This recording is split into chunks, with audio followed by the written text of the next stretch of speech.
So, ayan, ipakikita ko ang technique ng inyong bagong damit. Pag kayo ay may biniling damit na iyong may mga pinta tulad yan, ayan, pakita ko. Tulad yan, ayan. Ayan, di ba? May mga, ano siya, ayan, may mga drawing, may mga design. Ganyan. Tapos ito, diba, ayan, may design din siya.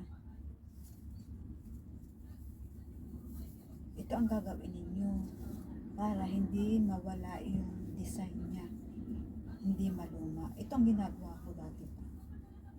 Ayan, tulad yan, di ba, may design siya. Ayan, ayan, may design siya.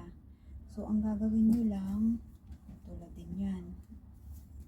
Ito, may design din siya.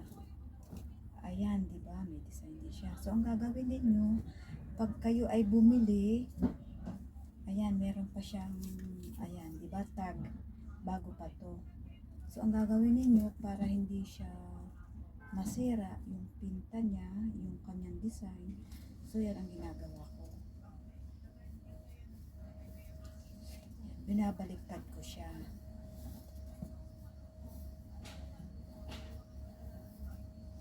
Yan, binabaliktad ko. Tapos, buksan ko itong plancha, yung tamang init lang, yung hindi masyadong mainit. So, ayan, pinaplancha ko siya. Ayan, tamang init lang. Ayan, ayan. Planchahin mo yan kabilaanan yan, ha? Ayan. Ayan. Pinaplancha ko yung mga design.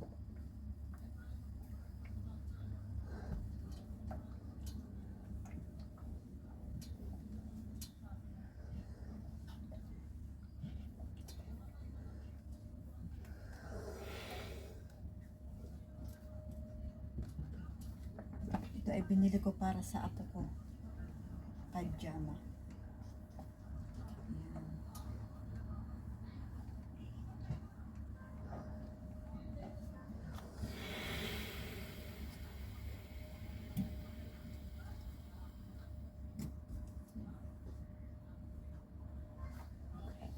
Kailangan kabilaanan mo yan, paplansyahin.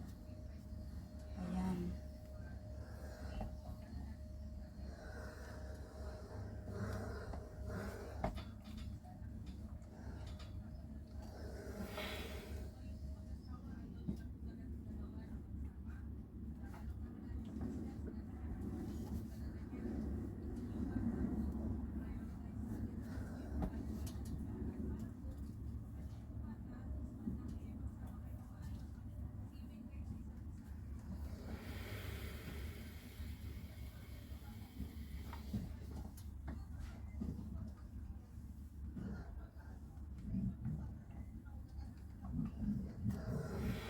Ayan.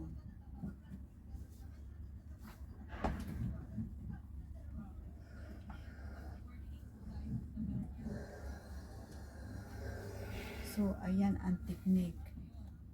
Para, pag nilabhan ninyo, hindi mawawala yung design. Ayan ang ginagawa ko.